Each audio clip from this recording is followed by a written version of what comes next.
بسم اللہ الرحمن الرحیم۔ ناظرین، آج میں آپ کے لیے خلیفہ مامون رشید کا عدل و انصاف اس کا ایک واقعہ لے کر آیا ہوں۔ قحطابہ بن حمید بن حسین کا بیان ہے کہ ایک مرتبہ میں خلیفہ مامون رشید کے دربار میں تھا۔ خلیفہ مظلوموں کی فریاد سن کر انہیں ظالموں سے بدلہ دلوا رہا تھا۔ لوگ اپنے اپنے مسائل حل کروا رہے تھے۔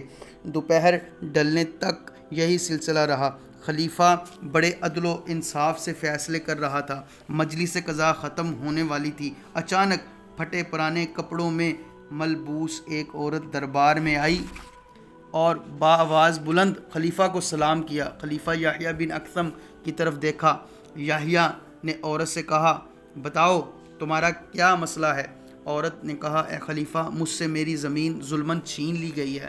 اللہ عز و جل کے سوا میرا کوئی حامی و ناصر نہیں۔ یہ سن کر یحییٰ بن اکثم نے کہا، ابھی تو دربار کا وقت ختم ہو چکا ہے، جمعرات کو آ جانا۔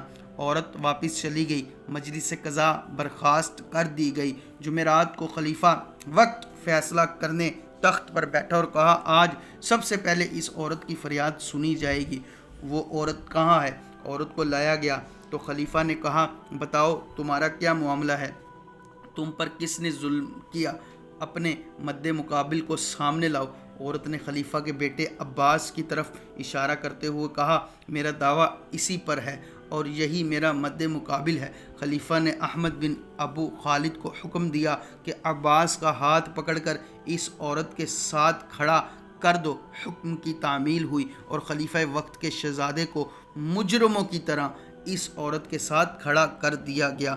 عباس کے خلاف بیان دیتے ہوئے عورت کی آواز بلند ہونے لگی، جبکہ عباس دبی دبی آواز میں بات کر رہا تھا۔ جب عورت کی آواز مزید بلند ہوئی تو احمد بن ابو خالد نے کہا، محترمہ، اپنی آواز پست کرو۔ تمہیں معلوم نہیں کہ اس وقت تم خلیفہ وقت کے سامنے موجود ہو؟ دربار شاہی میں اتنی بلند آواز سے بات کرنا بہت نازیبا ہے۔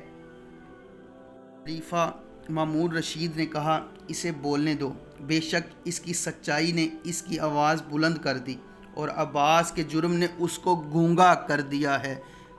کافی دیر تک عباس اور اس عورت کا مکالمہ ہوتا رہا۔